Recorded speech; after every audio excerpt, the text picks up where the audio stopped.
तो हेलो दोस्तों, good morning. कैसे हैं आप सभी? आई होप कि सभी अच्छे होंगे और अच्छे से पढ़ाई कर रहे होंगे और बढ़िया से आपकी पढ़ाई चलेगी। तो दोस्तों, आज मैं जो क्वेश्चन लेकर के आ गया हूँ वो बहुत ही अटपटा और अच्छा क्वेश्चन है।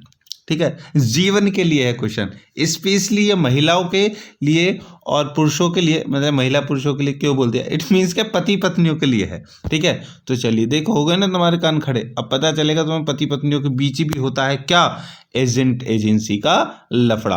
और इसका फायदा जो जो उठाने वाले हैं ना, जो जो भी जितने भी पत्नियां हैं अभी वीडियो देख रही हैं, वो उसका पूरा पूरा फायदा उठाएंगे और पत्नियां से ही इस बात से बचें। क्योंकि आज हम बताने वाले हैं कि क्या पति पत्नी के बीच भी होता है कुछ ना कुछ एजेंट और एजेंसी का मामला। क्या ऐसा हो सकता है कि पत्नी करे शॉपिंग और पति को भरना पड़े? क्या ऐसा हो सकता है कि पत्नी बिना कहे परमिशन मांगे पति के और शॉपिंग कर ले और कुछ भी खरीद ले, उसका हर्जाना पति को भुगतना पड़े? क्या पति इससे बच पाएगा? ये सारे सवालों के जवाब आपको मिलेंगे, लेकिन वीडियो बहुत धांसू होने वाली है, जल्दी से आ जाइए। ठीक है, चलिए तो मैं आपको बता दूं, सब्जेक्ट से रिलेटेड ही है, उससे अलग है नहीं, लेकिन एक अच्छा क्वेश्चन है, बेहतरीन क्वेश्चन है। ठीक है, जीवनचर्या के लिए, इसलिए मैंने इसको यहाँ पर डाल दिया है। चलिए देखते हैं हमारी जो, दोस्तों मैं आपको बता दूं, हमारी जो सीरीज चल रही थी किसकी, एलएलबी सेकंड सेमेस्टर के 4 सब्जेक्ट की कॉन्ट्रैक्ट 2 को हम पढ़ रहे थे। चलिए तो क्वेश्चन है ऊपर, अभिकर्ता के रूप में पत्नी पर संक्षिप्त नोट लिखिए, write short note on the wife as agent. आज देखिए, पत्नियां जितनी भी होती हैं वो सब एजेंट होती है अपने पति की, और एजेंट तो भैया कुछ भी कर सकता है, भुगतना किसको पड़ेगा, मालिक को। चलिए स्टार्ट करते हैं इस स्पेशल क्वेश्चन को। देखिए दोस्तों, हाँ तो पत्नी महोदय जितनी भी हैं ध्यान से सुने, पति भी ध्यान से सुने, बाकी सबको तो करना ही है यार, मतलब कि बता रहा हूं मैं। चलिए, अभिकर्ता के रूप में पत्नी, वाइफ एज एन एजेंट। देखिए, पति तथा पत्नी साथ रहते हैं तथा इनके मध्य विवक्षित अभिकरण कंस्ट्रक्टिव एजेंट इनको माना जाता है। इट मीन्स कि पति पत्नी अगर एक साथ एक ही घर में रह रहे हैं, उनके बीच में कोई विवाद नहीं है, कुछ नहीं है, वो अलग नहीं रह रहे हैं, तो पत्नी तो भैया एजेंट है, एजेंसी है इनके संबंधों में। क्यों? यहां पर यह है कि पत्नी कुछ खरीदती है तो उसका असर पड़ता है पति पर, पति कुछ खरीदता है तो उसका असर पड़ता है पत्नी पर। चलिए आगे देखते हैं ट्विस्ट बाकी।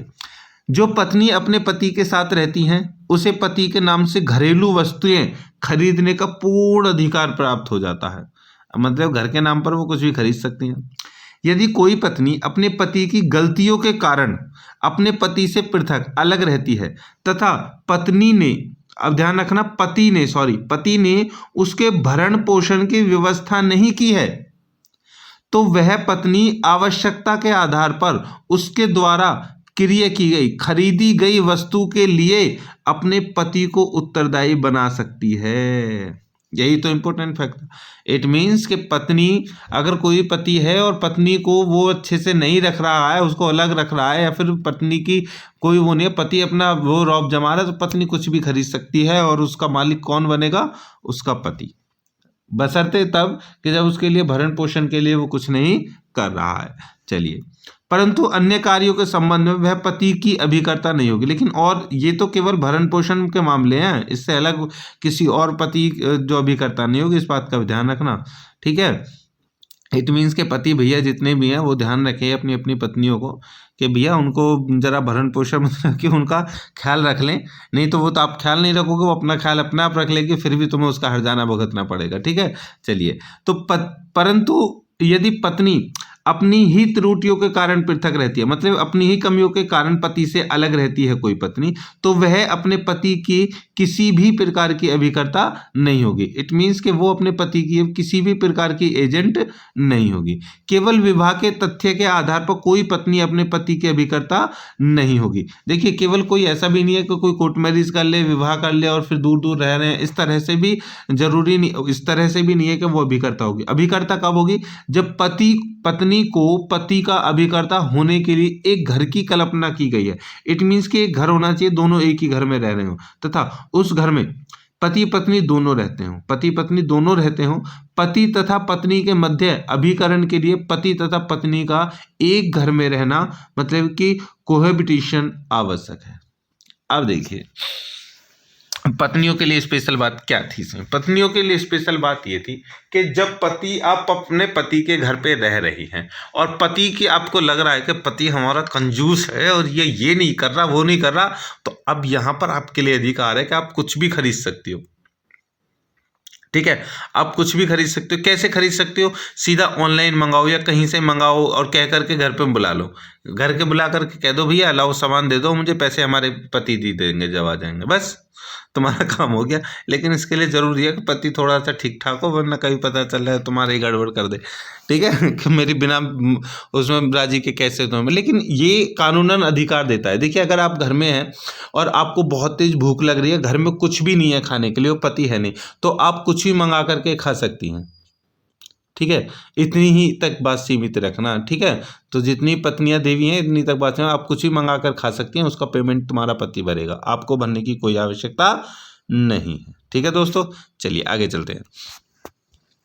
यदि पत्नी अपने, देखिए अब यहाँ पर एक कंडीशन और भी है, ऐसा नहीं है कि सारी चीज़ें जो है वो पतियों के लिए, विचारों के लिए, उनका ही वो पतियों का मतलब क्या हो रहा है, उनका शोषण हो रहा है, ऐसा कुछ भी नहीं है। देखिए यदि पत्नी अपने जीवन स्तर से बाहर की वस्तु खरीदती है, मतलब कि पति की इनकम तो है 10,000, पत्नी खरीद रही है 20-20 हज़ार, तो पति उत्तरदायी नहीं होगा। तो पति बिल्कुल उत्तरदायी नहीं, कोर्ट मना कर देगी, नहीं नहीं ये लड़की, ए पत्नी, तेरे पति की इनकम तो है 10,000, तो 20,000 रुपये की शॉपिंग कर रही है, हट, बर्बाद करना चाहते हैं अपने पति को, तो इस तरह से नहीं चलेगी। लेकिन हाँ, पति की इनकम है 10,000 तो तुम 5,000 खर्च कर दो, कोई दिक्कत नहीं है। जैसे एक बाद में पत्नी ने सीज स्क्रीन का श्रृंगार केस खरीद लिया, दस्ताने के लिए सामान खरीद, दस्ताने तथा सामान खरीद लिया, पति उत्तरदायी इसमें नहीं ठहरा जाएगा। पत्नी द्वारा यदि पति अपनी पत्नी को आवश्यकताओं के लिए नगद रुपया देता है तो वह ली गई उधार की वस्तुओं के लिए उत्तरदायी नहीं होगा। यह स्मरणीय रहे कि पति अपनी पत्नियों का अभिकर्ता नहीं होता, मतलब कि पत्नियों का पति जो है वो एजेंसी नहीं होता भैया। एजेंसी जो एजेंट जो है वो एजेंसी जो है वो महिला होती है, पति तो मालिक होता है, ध्यान रखना। उसका प्राधिकार तभी उत्पन्न होता है जब ऐसा प्राधिकार पत्नी ने अभिव्यक्त रूप से दिया गया हो। पति तो एजेंसी, पति के पास तो एजेंसी तभी रेयर केसों में होगी जब पत्नी घर की मालिक बन के रहती हो। ठीक है, और पति नहीं के हाथ में, जिन घरों में महिलाओं की चलती है ना वहां पर पति एजेंट रहता है, एजेंसी वो उसके पास रहती है, और जहां पर पुरुषों की चलती है वहां पर महिला एजेंट रहती है। ठीक है, चलिए, दिया गया हो या पति द्वारा किए गए कार्यों का पत्नी द्वारा अनुमोदन किया गया हो। इट मीन्स के पति द्वारा काम में जो पत्नी को नहीं भारे, मतलब तुमसे कुछ नहीं होता मैं अपने आप करूंगी, तो वहां पर पत्नी जिम्मेदार होगी। ठीक है दोस्तों, तो ये था हमारा स्पेशल जो क्वेश्चन था। ठीक है, आपको समझ गया होगा। चलिए एक बार फिर से मैं आपको मैंने बात बता दूं। देखिए पति जो है वो होता है मालिक, ठीक है, पति होता है मालिक, पत्नी जो होती है, ठीक है, वो होती है एजेंट। इन दोनों के बीच में होता है संबंध। क्या कि सपोज करो पति ही ऑफिस में और पत्नी है घर, इसको भूख लग रही है, कहेगी मुझे भूख लग रही है, ठीक है, मैं तो वहां से मंगा कर खा रही हूँ, पति कहेगा ठीक है मंगा लो। अगर पति का फोन नहीं मिलेगा तो भूखी थोड़ी ना मरेगी, वो फिर भी कुछ ना कुछ पिज्जा ऑर्डर कर ले, कुछ भी ऑर्डर कर ले, आकर के उसने मंगा करके खा लिए। ठीक है, पैसे कौन देगा उसका? वो बोल दे कि पति जी आएंगे तब देंगे, भैया हमें थोड़ा, मैं कहाँ से दूं, तो पति ही उसका भुगतान करेगा। समझ में आ गया? चलिए, तो इसमें कुछ आप मतलब खाने पीने की ऐसी चीज़ें वो कर सकते हैं। ठीक है, ज़्यादा वो नहीं है, मतलब कि आपको कभी कॉन्टैक्ट का फ़ायदा उठाओ। चलिए, ज़्यादा नॉलेज तो नहीं है, इतना ही काफ़ी है तुम्हारे लिए। कहीं पता चल रहा है कि हमारे वीडियो की वजह से पति पत्नी में लड़ाई हो गई, हम ये बिल्कुल नहीं चाहते। चलिए दोस्तों, हम करते हैं इस क्वेश्चन को यहीं पर समाप्त, मिलेंगे नेक्स्ट वीडियो के साथ। ठीक है, तब तक के लिए हम चाहेंगे विदा, लेकिन उससे पहले हमारी वीडियो को कर दीजिए लाइक, और आपको ये क्वेश्चन कैसा लगा ये जरूर बताएं। ठीक है, पति भी बताएं, पत्नी बताएं। अभी इसमें और भी बहुत सारी कंडीशन है, वो सारी मैंने बताई नहीं है क्योंकि वो एग्जाम की दृष्टि से नहीं है, वो पारिवारिक माहौल खराब करने वाली है, वो नहीं बताई है। हालांकि आप कहोगे तो हम बता देंगे, हम जरूर कमेंट करके बताइए। ठीक है, जिन लोगों ने सब्सक्राइब कर रखा है उनका बहुत बहुत धन्यवाद दोस्तों, लेकिन जितने भी नए दोस्त हैं वो जल्दी से जल्द हमें सब्सक्राइब कर लें और वीडियो को लाइक करें, शेयर करें। मिलते हैं नेक्स्ट वीडियो में, तब तक के लिए bye bye, tata, see you.